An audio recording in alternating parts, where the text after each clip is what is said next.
Hola, soy el pastor maestro Luis Rosas. Te saludo en el nombre poderoso de nuestro Señor Jesucristo. Estoy aquí nuevamente para hacerte una nueva invitación a que tú seas parte de este nuevo estudio de la palabra del Señor. En esta ocasión vamos a estar viendo algunos términos teológicos que aparecen tanto en el Antiguo como en el Nuevo Testamento. Entendiendo estos términos, estas definiciones, vamos a tener una idea más general y completa acerca de todo el plan de Dios de salvación para la humanidad. Así que la invitación está hecha. Nosotros hacemos una pequeña introducción y luego nos vamos directamente al desarrollo de este importante tema que vamos a ver en esta ocasión.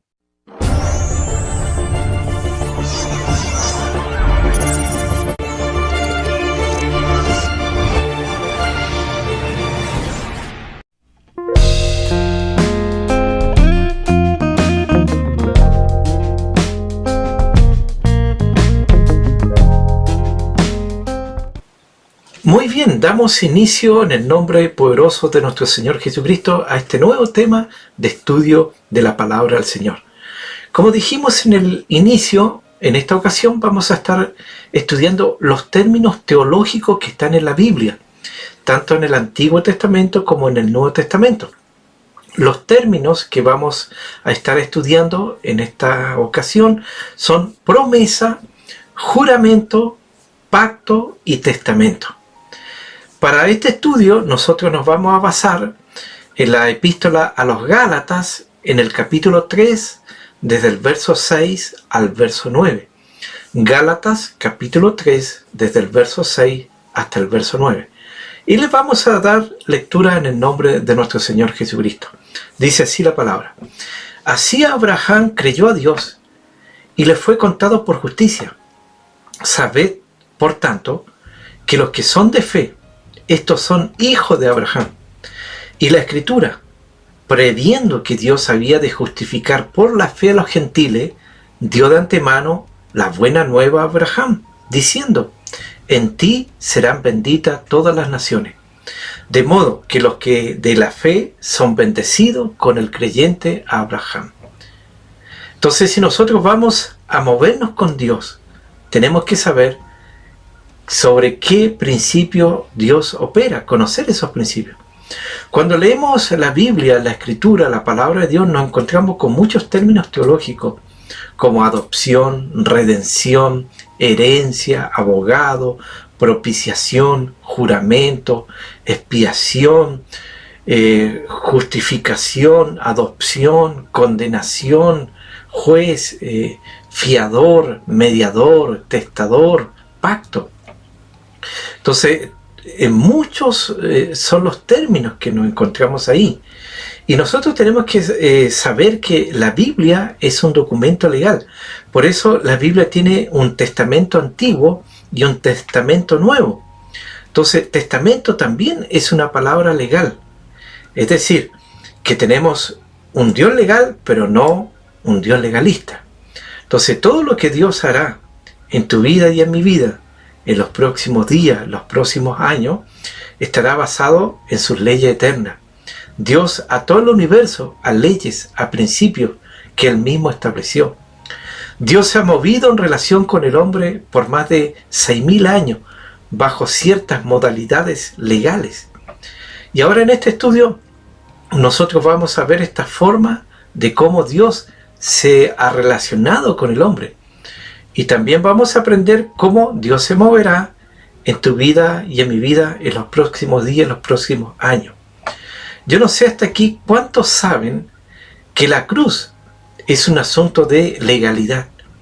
Cuando Cristo murió en la cruz fue por un problema de legalidad.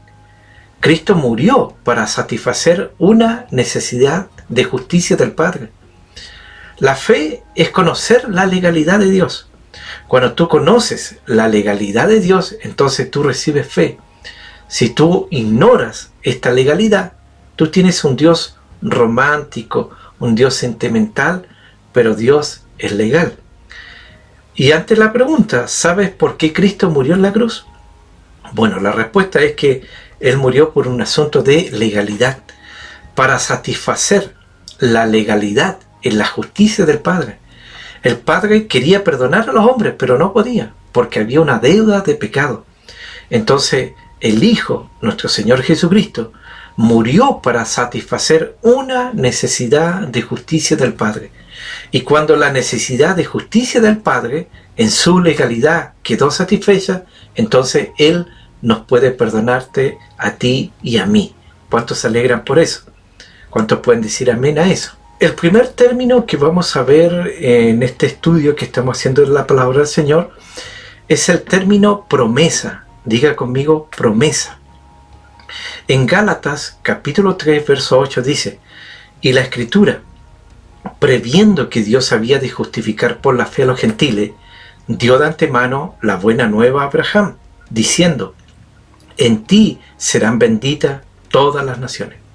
Hace más de 6.000 años Dios cogió un hombre llamado Abraham, al cual le hizo promesas. Diga conmigo, promesas.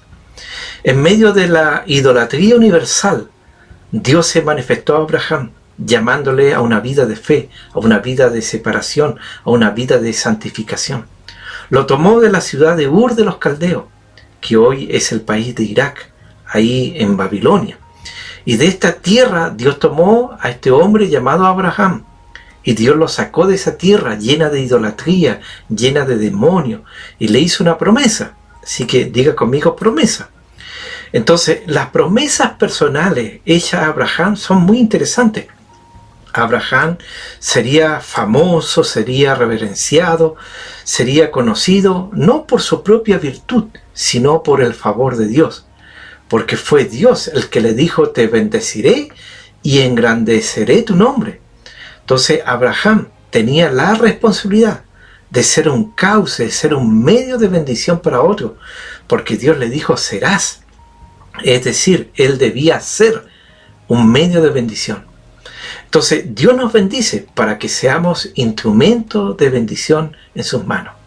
Y finalmente Dios prometió bendecir o maldecir a los hombres según la actitud que tuviesen hacia Abraham. Entonces Dios le dijo: bendeciré a los que te bendijeren y a los que te maldijeren maldeciré. Entonces así Dios lo iba a proteger a este hombre que Dios había llamado, que Dios había escogido. Las trascendentales promesas hechas a Abraham y a sus descendientes son tres. En primer lugar, iban a heredar la tierra de Canaán. En segundo lugar, llegarían a ser una gran nación. La grandeza prometida implica mucho más que una población numerosa. Y en tercer lugar, por medio de ello, todos los linajes de la tierra serían benditos. Y ahí está también incluida la promesa mesiánica. Y Abraham, cuando escuchó la promesa, él creyó a la promesa de Dios. Y esta fe le fue contada por justicia. Así nos dice Gálatas capítulo 3 en el verso 16. Dice: ahora bien, a Abraham fueron hechas las promesas. Diga promesas. Y a su simiente. No dice y a las simientes, como si hablase de muchos, sino como de uno. Y a tu simiente, la cual es Cristo. Entonces a Abraham fueron hechas las promesas. ¿Qué promesa? Que Dios lo haría, ¿no es cierto?, una grande nación, numerosa como la estrella del cielo, como la arena del mar, y que de cierto lo iba a bendecir, y en Abraham iban a ser benditas todas las familias de la tierra. Entonces Dios con Abraham, a través de esta promesa, estaba iniciando un programa mundial con Abraham. Entonces Dios estaba tomando a Abraham como un instrumento para bendecir a muchas vidas, para bendecir a muchas naciones. Y eso te incluye a ti y me incluye a mí. ¿Cuántos pueden decir amén a eso? Porque los que somos de fe somos hijos de Abraham. Así dice Gálatas en el capítulo 3, verso 9, de modo que los que de la fe son bendecidos con el creyente Abraham. Entonces, estoy hablando a tu mente para que entienda que si pretendemos alcanzar las naciones para Cristo, tenemos que conectarnos con algo de la mente de Dios. Todo lo que Dios va a hacer en los próximos días, los próximos años, va a estar dentro de ese marco de legalidad divina. Por eso hemos dicho que Dios es legal, pero no legalista. Entonces, en ese tiempo, a Abraham le entristecía no tener un hijo propio. En aquel entonces, si alguien no tenía hijo, la herencia podía pasar o recaer sobre un siervo fiel. Pero Dios le prometió que tendría un hijo propio y sus descendientes serían innumerables como las estrellas del cielo. Y Abraham se dio cuenta de que la promesa era humanamente irrealizable, pero aún así él creyó a Jehová y le fue contado por justicia. Y esto es uno de los versículos más significativos de la Biblia. La frase creyó a Jehová. Esa frase significa literalmente en hebreo se apoyó sobre Jehová. Y era más que aceptar intelectualmente las promesas. Se refiere a confiar incondicionalmente en la persona de Dios y en su promesa, en su palabra. Es decir, Abraham se puso a sí mismo y su futuro en las manos de Dios. Entonces, una promesa humana es como una palabra en el aire. Por eso algunos le recriminan, dicen, no, se va en puras promesas. El gobierno dice, se va en puras promesas. Ahora, cuando Dios te promete algo a ti, o algo a mí, o algo a alguien, sin duda Él lo cumplirá, porque Él es fiel a su palabra. Antes, en las iglesias, en las congregaciones, se cantaba un coro que decía, todas las promesas del Señor mías son. Entonces, el que hizo ese cántico se basó en estas promesas. Incluso alguien las contó y dijo que eran 35.000. Imagínate el que las contó. Es más, existe una Biblia que se llama la Biblia de las promesas y trae todas las promesas de Dios.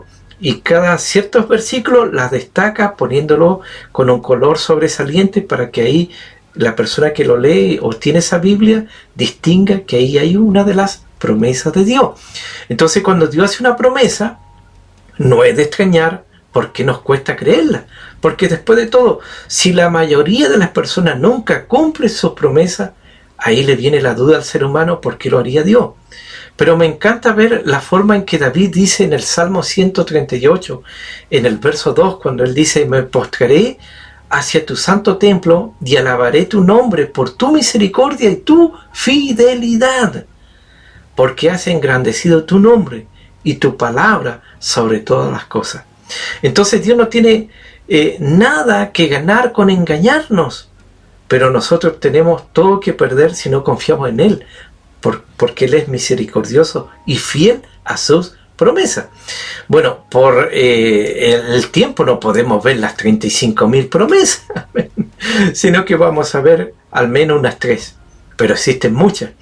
Entonces podemos ver la primera promesa, yo soy tu fuerza. El apóstol Pablo dijo en Filipenses 4:13, todo lo puedo en Cristo que me fortalece. No sé cuántos pueden decir, Dios es mi fuerza. Entonces, Dios nunca te llamará a algo, a hacer algo que Él no esté completamente dispuesto y no pueda apoyarte. Entonces, tú solo puedes que no tengas la fuerza. Pero si quitas tu enfoque y lo pones en la fuente de la fuerza de Dios, verás que todas las cosas son realmente posibles con Él, en Él. ¿Cuántos recuerdan la escritura que dice que Él da esfuerzo al cansado y multiplica la fuerza a aquel que no tiene ninguna? Porque cuando soy débil, entonces soy fuerte. La segunda promesa es que nunca te dejará. Diga, Dios nunca me dejará. En Deuteronomio 31, verso 6 dice, esforzaos y cobrad ánimo, no temáis ni tengáis miedo de ello, porque Jehová tu Dios es el que va contigo, no te dejará ni te desamparará. Entonces diga, Dios nunca me dejará. Entonces parte de las promesas de Dios es que no te dejará ni te va a desamparar. Incluso durante los momentos más oscuros, más difíciles, en los momentos más tumultuosos de nuestra vida, podemos estar seguros de que Dios estará con nosotros. Incluso cuando no podamos sentir su presencia, aún así Él estará con nosotros. La tercera promesa es que Él tiene planes maravillosos para ti y para mí. Amén. ¿Cuántos pueden decir, Dios tiene planes maravillosos para mi vida? En Jeremías capítulo 29, verso 11 dice, porque yo sé los pensamientos que tengo acerca de vosotros, dice Jehová, pensamientos de paz y no de mal, para daros el fin que esperáis. Entonces Dios no te creó solamente para dejarte vivir una vida mediocre, simple, común. Sus planes para ti se formaron desde el principio de los tiempos. Y puedes cumplir esa promesa con confianza, sabiendo que Él sabe lo que Él está haciendo. Entonces tenemos que ser rescatados de la mentalidad de promesa humana. ¿Por qué? Porque tenemos que entrar en la promesa divina. Porque Números 23:9 dice que Dios no es hombre para que mienta, ni hijo de hombre para que se arrepienta. Él dijo y no hará, habló y no lo ejecutará. Entonces tenemos que ser rescatados de la teología futurista, la generación del desierto, esos que fueron sacados ahí del yugo de Faraón, de la esclavitud.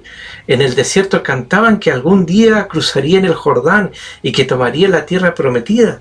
Y la desgracia de ellos fue que salieron de Egipto y nunca entraron en Canaán, porque murieron todos en el desierto. Murieron cantando que entrarían y no entraron. Entonces cuando tú miras mucho lo que Dios hará en el futuro, tú cancelas tu presente. Tenemos que ser rescatados de la mentalidad de promesa humana. Entonces en ese tiempo, como ellos no creyeron en la palabra, Dios dijo, vamos a hacer un juramento. No había necesidad. Dios es un Dios soberano. No había necesidad de llegar a este punto, pero Dios dijo, lo vamos a hacer. Así que el segundo término teológico que vamos a ver es juramento. Diga conmigo juramento. Hebreos capítulo 6, en el verso 17, dice, por lo cual, queriendo Dios mostrar más abundantemente a los herederos de la promesa la inmutabilidad de su consejo, interpuso juramento. Entonces con Dios no solamente tenemos una promesa, sino que tenemos un juramento. Diga juramento. Bueno, antiguamente la gente aquí en el sur de Chile, cuando alguien le decía algo a otro y el otro dudaba un poco, para tener seguridad de que el otro estaba diciendo la verdad, le decía, a ver, júralo. Y el otro ahí empezaba a besar su dedo y a hacer ciertas señales. Entonces juramento es una palabra muy poderosa, una palabra muy fuerte. Hebreos 6, en el verso 18, dice, para que por dos cosas inmutables, en las cuales es imposible que Dios mienta, tengamos un fortísimo consuelo los que hemos acudido para asiros de la esperanza puesta delante de nosotros. Entonces hay dos cosas inmutables, diga, dos cosas inmutables. Y esas dos cosas inmutables son las que nos dan seguridad. ¿Cuáles? Las promesas. Porque Dios no puede mentir. Por eso es fácil creerle a Dios, porque Dios no miente. Y la segunda es juramento. Entonces, esas son las dos cosas inmutables. Las promesas, diga las promesas, y juramento. ¿Y juramento qué significa? Que Dios no puede cambiar. Entonces, la inmutable palabra y la inmutable persona de Dios es todo lo que necesitamos para estar seguros de que somos salvos y guardados por la eternidad. Entonces, la primera forma de Dios de relacionarse con el hombre fue a través de la promesa. Entonces ya lo vimos ahí con Abraham, ¿no es cierto? Dios le prometió ciertas cosas y además de eso, en medio de la promesa, Él le insertó prueba. Y a través de la prueba se desarrolló la fe de Abraham y así él llegó a ser el padre de la fe. Amén. Entonces las dificultades, los problemas, las adversidades no están para sepultarte, sino que están para fortalecerte, para que tu fe sea desarrollada y siga creciendo tu vida y trayendo gloria, ¿no es cierto?, al nombre bendito de nuestro Señor Jesucristo. Entonces, la primera forma de relacionarse de Dios con el hombre fue a través de las promesas, diga de promesa. Y la segunda fue juramento, diga juramento. Ahora, ¿qué cosa es un juramento? Un juramento es una promesa legalizada y firmada por un notario y por un abogado. Entonces tú tienes que entender que Dios ya firmó para bendecirte. Él ya firmó para perdonarte, así que ya es tarde para que Dios no te bendiga. Entonces imagínate que te hacen una promesa que te van a regalar un auto. ¿Y qué tal si el otro después te dice, usted le dice, vengo por el auto, y el otro dice, ¿qué auto? Porque a lo mejor fue pura emoción, o a lo mejor lo agarró un demonio, que un endemoniado y te dijo que te iba a regalar el auto, o después se olvidó, o dice que se olvidó, o si se le pela los cables, si se vuelve loco, se descarría, y después dice, ¿qué auto? Si yo no te he prometido ningún auto. Pero ¿qué tal si cuando el otro dice que te quiere regalar un auto y te hace esa promesa y tú lo llevas ante un notario, ante un abogado y lo haces firmar esa promesa de que te va a regalar un auto? Entonces cuando tú sales de esa oficina con el papel firmado ante notario, con abogado, no te interesa si el que te prometió el auto te ama o no te ama, si le cae bien o no le cae mal. Amén. Porque usted acaba de tener un contrato, una promesa juramentada. Amén. ¿Cuánto entiende la ilustración? Así que ya es tarde para que Dios no te bendiga, porque ya está firmado con su sangre. Él ha hecho un juramento con nosotros diciendo: de cierto te bendeciré y en ti serán benditas todas las familias de la tierra. Entonces no hay razón para dudar de eso. Entonces la fe tiene un fundamento legal. Amén. Diga, la fe tiene un fundamento legal. Entonces usted tiene que entender que Dios ha juramentado que de cierto nos bendecirá. Entonces Dios canceló el propósito de Israel, del pueblo de Israel, de la nación de Israel, por su incredulidad. Escuche bien esta parte: cuando uno no le cree a Dios, eso es violento, eso es algo fuerte delante de Dios. Por eso Dios dice: no hay en ti corazón malo de incredulidad, como hubo en Israel en el día de la provocación. Y juré en mi ira, no entrarán en mi reposo. Porque recuerden que Dios trató, ¿no es cierto?, y soltó promesa, pero el pueblo entró en incredulidad y al final no entró y no vivió y no experimentó toda la bondad de Dios. Cuando vamos a Hebreos capítulo 3, desde el verso 7 al 11, Hebreos capítulo 3, del verso 7 al 11, dice: por lo cual, como dice el Espíritu Santo, si oyereis hoy su voz, no endurezcáis vuestros corazones, como en la provocación, en el día de la tentación en el desierto, donde me tentaron vuestros padres, me probaron y vieron mis obras 40 años, a causa de lo cual me disgusté contra esa generación y dije: siempre andan vagando en su corazón y no han conocido mis caminos. Por tanto juré en mi ira, no entrarán en mi reposo. Entonces la cosa más violenta es tener un corazón malo, un corazón lleno de incredulidad. La cosa más violenta, más fuerte, es no creerle a Dios. Y como te he dicho, ¿sabes por qué es fácil creerle a Dios? Porque Dios nunca miente. Entonces, ¿cuántos creen que Dios hará grandes cosas en su vida y con su vida? ¿Cuántos lo creen? ¿Cuántos pueden decir amén a eso? Ahora, ¿usted tiene una mentalidad de promesa o una mentalidad de juramento? Entonces, cuando usted tiene la mentalidad de promesa humana, usted va como en sentido contrario. Y mire cuando usted ora, para que se conozca, y pide al Señor, ¿no es cierto?, que le bendiga, ¿no es cierto? Esa es como una mentalidad de promesa humana. Pero con una mentalidad de juramento divino, usted tiene, ¿no es cierto?, esa promesa juramentada, y usted cuando ora dice: Padre, tu palabra dice. Tú no puedes fallar porque tu palabra lo dice. Y eso cambia, amén. Entonces, no sé cuántos conocen a esos cristianos que dicen: algún día Dios quizás me bendecirá. Algún día quizás Dios hará algo por mí. Algún día quizás. Entonces tú tienes que entender que con Dios no solamente tiene una promesa en el aire, sino un contrato firmado y juramentado. Dios no puede mentir. Y por su palabra y por su juramento, amén, Él no lo puede hacer. Él no puede ir en contra de lo que Él mismo ha establecido en su palabra. ¿Cuánto le dan gloria al Señor? ¿Cuánto le dan un aplauso al Señor? ¿Cuánto exaltan al Señor con su garganta, con su voz? Entonces la generación más antigua son los conquistadores, así como David, que fue un conquistador. Él fue el dulce cantor de Israel, él fue, ¿no es cierto?, el hombre conforme al corazón de Dios, pero fue un conquistador. Y nuestros hijos, nuestra descendencia serán los gobernadores, como Salomón. Entonces nuestros hijos, nuestra descendencia, ¿no es cierto?, no va a conquistar, sino que ellos van a gobernar, porque David conquistó y Salomón gobernó.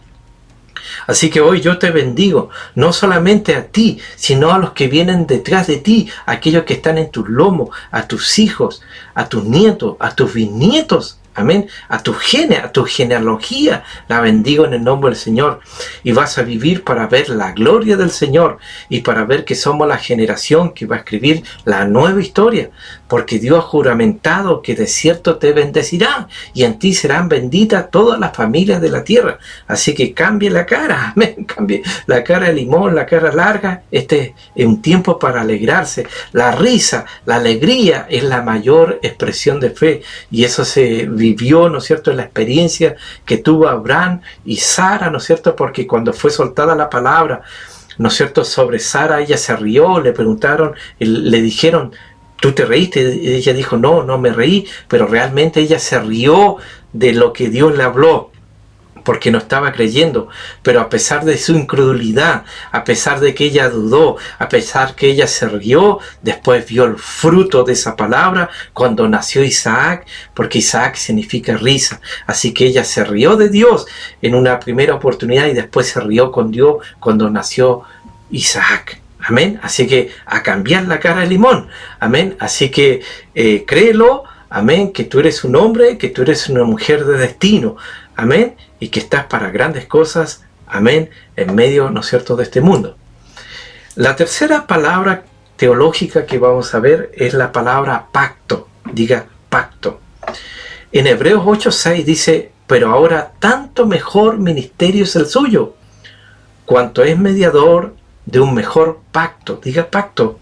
Establecido sobre mejores promesas. Entonces, hay un nuevo pacto, ¿no es cierto? Y está establecido sobre mejores promesas. Entonces, Dios confirmó su promesa haciendo un pacto solemne con Abraham. Entonces, las partes pactantes del acuerdo, de la alianza, se ponían cada una al extremo de la res, del animal que se dividía y pasaban entre las partes de ese animal que se dividía, que se mataba, que se cortaba. Porque usted tiene que saber que entre la gente también se pactaba, también se hacían acuerdos, y esa era la forma. Entonces nosotros aquí no estamos viendo un pacto humano, estamos viendo un pacto divino, amén, donde Dios es el que toma la iniciativa, porque esto no se trata que yo me voy a poner a pactar con Dios, no, es Dios el que pacta con el hombre, amén, fue Dios el que pactó con Abraham, amén, fue Dios el que estableció los términos, amén, del pacto, amén, las condiciones del pacto, amén, así que nada de andar parándose en las plataformas e invitando a la gente a pactar, amén, porque Dios es el que toma la iniciativa en los pactos. Y esta era la manera como se expresaban a través de ese simbolismo, cuando se mataba el animal y se dividía en sus partes y se pasaba en medio. Ahí estaba la ilustración, el simbolismo. Eso significaba que cuando las partes pasaban por en medio del animal sacrificado, significaba que si uno no cumplía su parte del pacto, podía ser cortado en pedazos, como ese sacrificio, como ese animal que se había matado. Pero en este caso, solamente pasó Jehová en medio de ese sacrificio, amén, en medio, ¿no es cierto?, de ese pacto, porque Abraham, ¿no es cierto?, al final hasta que se quedó dormido. Amén. Entonces Jehová, ¿no es cierto?, pasó ahí en medio en forma de un horno humeante, en forma de una antorcha, pues su pacto era unilateral, una iniciativa divina, y solamente él podía cumplirlo. Entonces lo que correspondía a Abraham era meramente aceptar el pacto y seguir creyendo en Dios. Amén. Entonces, aunque el hombre falla, Dios aún permanece fiel. Y aunque el hombre no cumpla, aún así Dios cumplirá. ¿Cuántos se alegran por eso? Entonces, cuando una promesa se juramenta, se transforma inmediatamente en un pacto. Diga pacto. Entonces, ahora, ¿cuánto le está gustando la palabra pacto? Entonces, lo que más nos debe de maravillar es que el Dios del universo, el soberano del universo, se inclinó, se curvó para hacer un pacto, ¿no es cierto?, contigo. Entonces, cuando Dios no tenía pacto contigo, Él era libre, ¿no es cierto?, de tratarte como quisiera. No había ninguna cosa legal que lo atara a ti. Podía tratarte a su entero antojo. Pero una vez que Dios pacta contigo, que firmó contigo el pacto, el Dios Todopoderoso, queda restringido a los términos de su propio pacto y ya no puede tratarte como él quiera, porque él ahora tiene un pacto contigo, tiene un acuerdo, tiene una alianza. Entonces Dios es amor y Dios no puede hacer otra cosa que amar. Entonces no es que Dios tenga amor, Dios es amor. Entonces nada de lo que tú hagas, nosotros puede resfriar el amor de Dios hacia ti. Y aunque Dios no te amara, ¿no es cierto? Si tú un día llegaras al cielo, a las calles de oro y ¿no es cierto? Y al mar de cristal, Dios tendría que dejarte entrar ahí solamente porque tiene un pacto contigo. Entonces tú te puedes pasar toda la eternidad en el cielo solamente con el aspecto legal de Dios y sin su amor. Pero ahora, si tú le sumas a la legalidad de Dios, le sumas su amor, porque Dios te amará incondicionalmente por toda la eternidad, y eso significa que tenemos un Dios maravilloso. ¿Cuántos pueden decir ahí? Tengo un Dios maravilloso. Entonces hay que leer la Escritura como un documento legal, como su testamento. Esto decía el profeta Jeremías, en Jeremías capítulo 31, desde el verso 31 al 33. Decía, y lo decía proféticamente: he aquí vienen días, dice Jehová, en los cuales haré nuevo pacto con la casa de Israel y con la casa de Judá, no como el pacto que hice con sus padres el día que tomé su mano para sacarlos de la tierra de Egipto, porque ellos invalidaron mi pacto, aunque fui yo un marido para ellos, dice Jehová. Pero este es el pacto que haré con la casa de Israel después de aquellos días, dice Jehová. Daré mi ley en su mente y la escribiré en su corazón, y yo seré a ellos por Dios y ellos me serán por pueblo. Entonces, en el antiguo pacto, en el Antiguo Testamento, la gente tenía que ir y aprender la ley del sacerdote. Y si tú no cumplías la ley te caía encima y te mataba. Hoy, en cambio, Cristo vive dentro de nosotros. Por eso el apóstol Pablo decía: ya no vivo yo, mas Cristo vive en mí, y todo lo puedo en Cristo que me fortalece.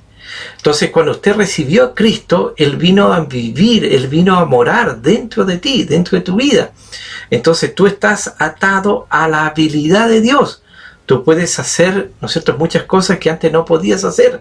Tú puedes manifestar la sabiduría de Dios, la ciencia de Dios, el conocimiento de Dios. Dios es nuestra vida, Él es nuestro todo. Estamos atados a Dios como el pámpano a la vid. Y por eso Jesús dijo: sin mí nada podéis hacer.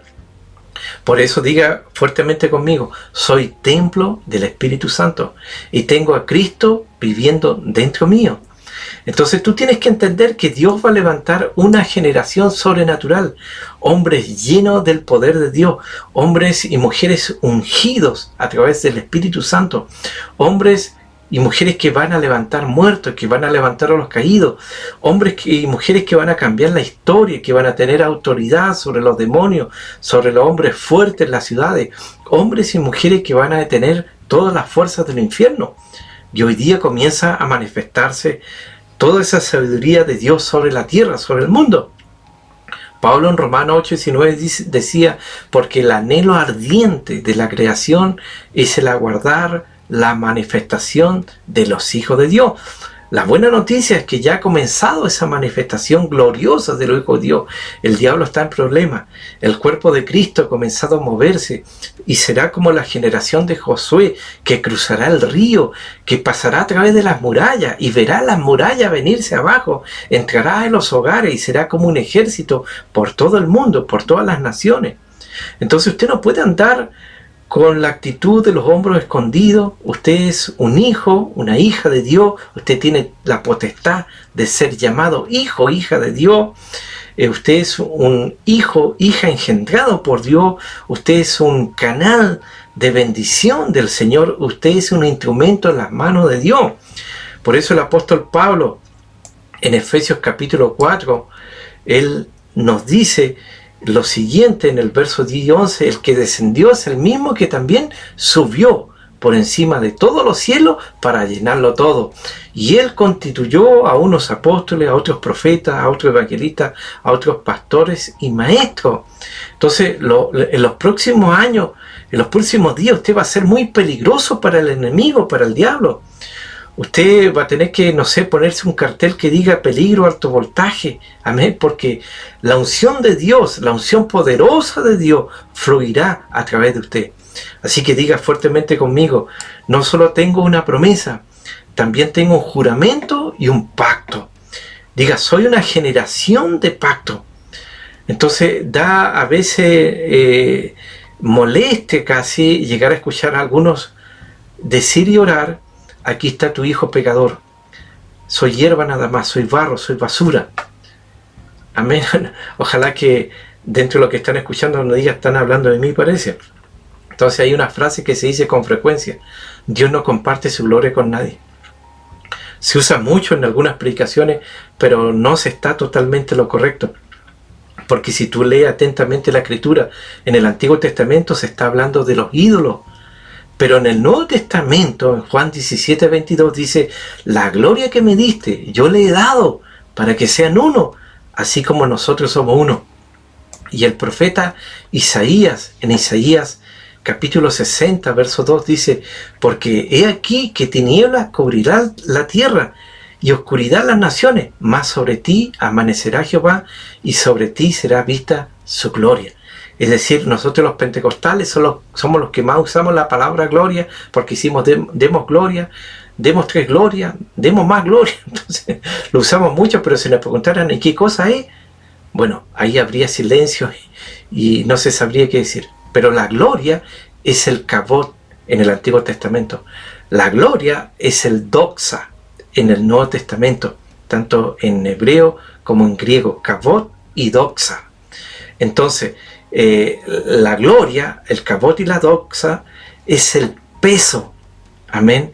Eso significa que donde tú te pares, todo será quebrado, todo será roto. El peso de la gloria que tú portas, de la gloria de Dios que llevas en ti, hará eso. Así que acostúmbrate a ese kavod, a ese doxa, a esa gloria derramada sobre tu vida. Amén, acostúmbrate a la gloria del Señor. La gloria del Señor significa Dios expresado. Cuando Dios actúa, la dinámica de Él actúa y esa es su gloria. Cuando Dios está quieto, Él sigue siendo Dios, pero no hay gloria. Pero cuando Él actúa, hay gloria de Dios expresada. Así como se está expresando sobre tu vida en esta hora. Tú vas a caminar en el mover de Dios. Tú vas a ser peligroso para el enemigo. Y Dios va a ir caminando contigo y tú con Él. No sé cuántos ya están listos, sienten en su espíritu que están listos para caminar en el propósito del Señor. Amén. Entonces, de esta manera, ¿no es cierto?, nosotros vamos a ver cómo la gloria del Señor se va a manifestar en nuestra vida, se va a manifestar en nuestro hogar y en el hogar de muchos. Así que tú vas a cambiar, ¿no es cierto?, tu mente, y las mentes de muchos también van a ser cambiados, y los medios ambientes también, amén, van a cambiar mucho y se va a cambiar la historia. Amén. Y la otra palabra teológica que nosotros vamos a ver en esta ocasión es testamento. Diga conmigo testamento. En Hebreos 9:16 dice, donde hay testamento es necesario que intervenga muerte del testador. Bueno, en lo natural nosotros sabemos del testamento, ¿no es cierto? Y muchos quieren que ya el abuelito muera, ¿no es cierto?, para que deje el testamento. Y no muere, a veces sale como duro de matar, no sé si la 1, la 2, la 3, pero sale así. Ahora, cuando nosotros nos preguntamos cuál es la diferencia entre un pacto y un testamento, para que exista pacto, las partes que pactan deben estar vivas.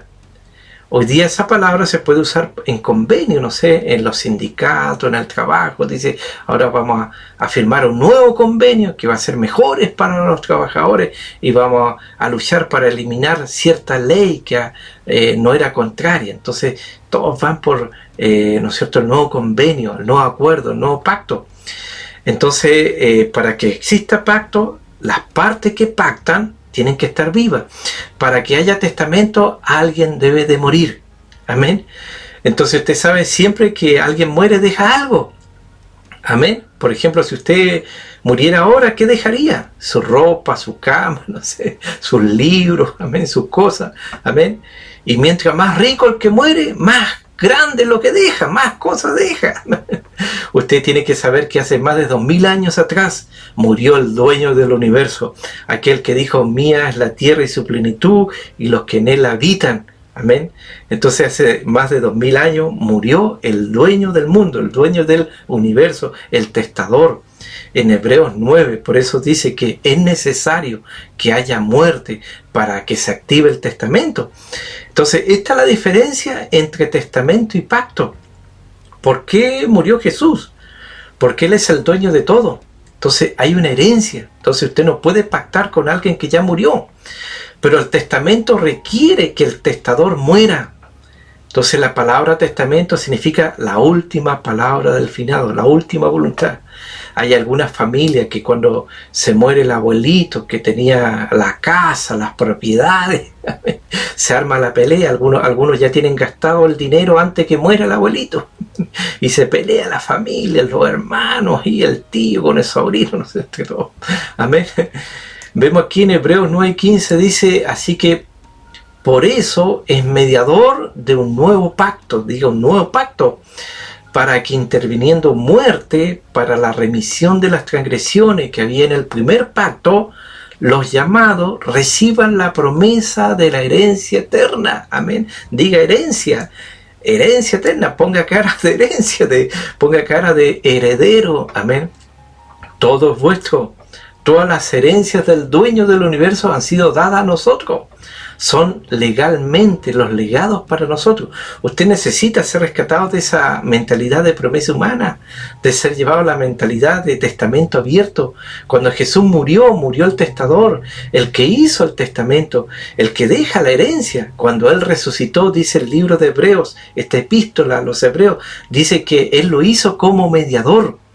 Entonces, el mediador es una persona nombrada legalmente para velar por los bienes que dejó el finado. Porque cuando a veces está la herencia, algunos no quieren humanamente que alguien conozca que le dejaron la herencia o gran parte de la herencia y tratan de impedir que conozca eso. El enemigo está haciendo su trabajo y ha tratado por todos los medios en el tiempo de que usted no conozca esto que hoy día está conociendo, que no se entere de eso que ahora se está enterando. Amén. Entonces el mediador le comunica la muerte al juez y luego los herederos. Y luego, ¿no es cierto?, abrir la herencia y custodiar la herencia.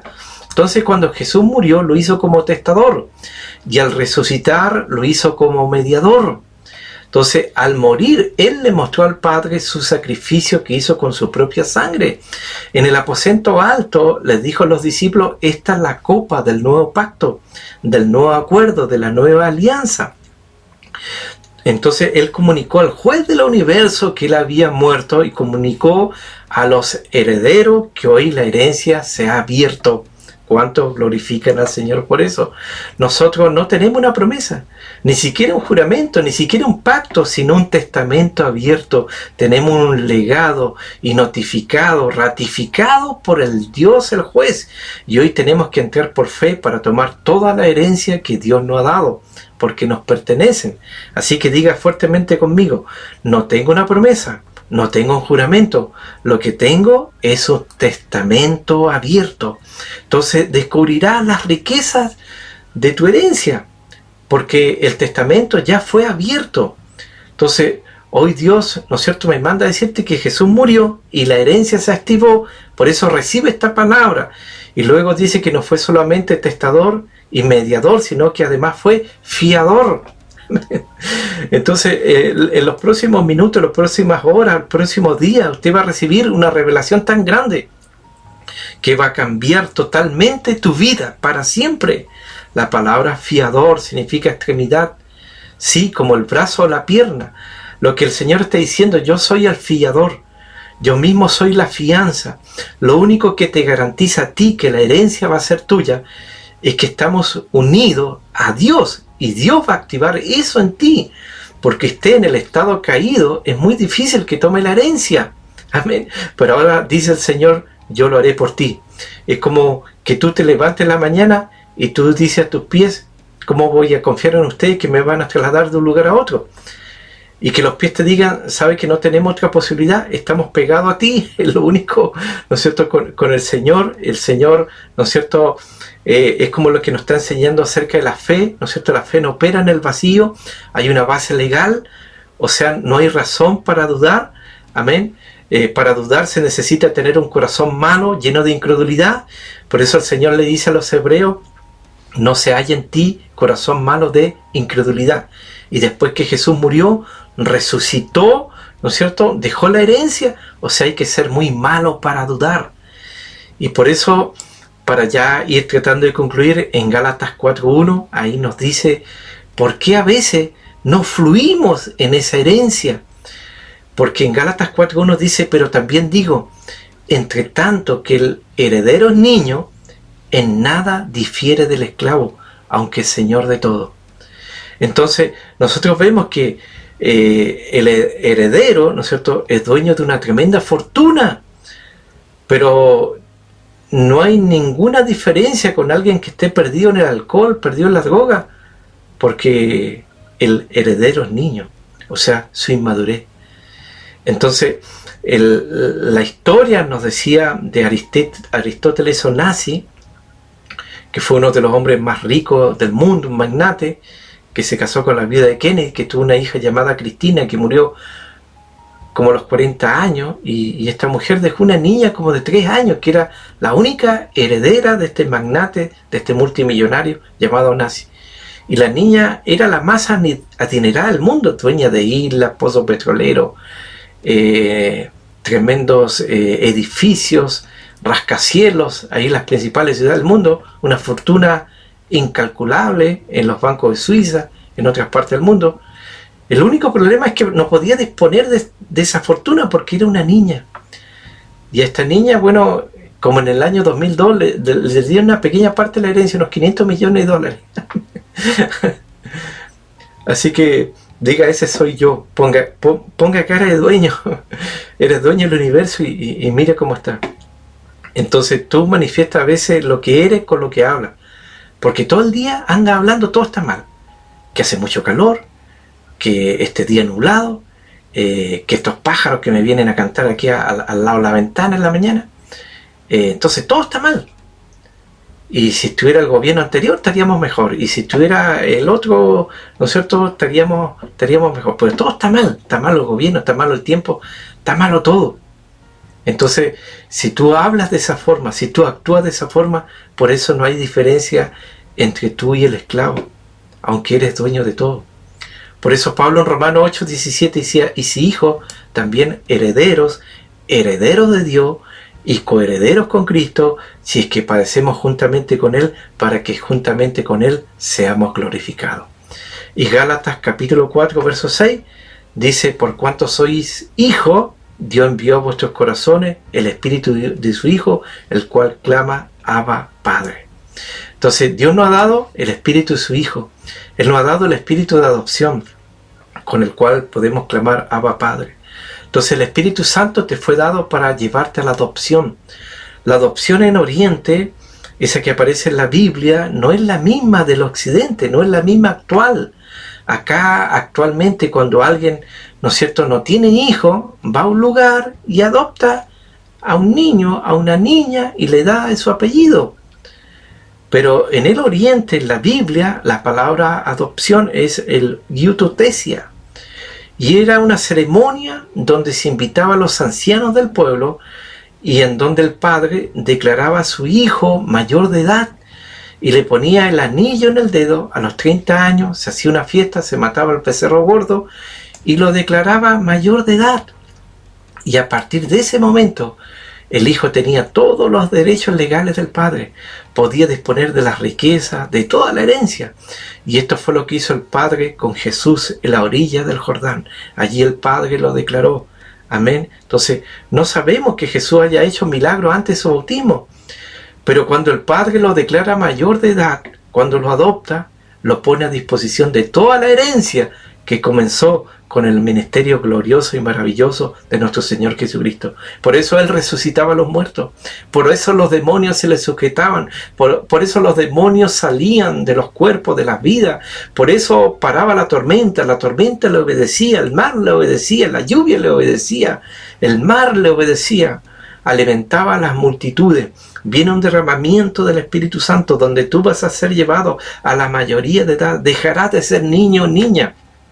Dejarás las cosas infantiles, las mañas infantiles, los arrebatos infantiles, porque serás llevado a la mayoría de edad. Serás llevado a la madurez. Amén.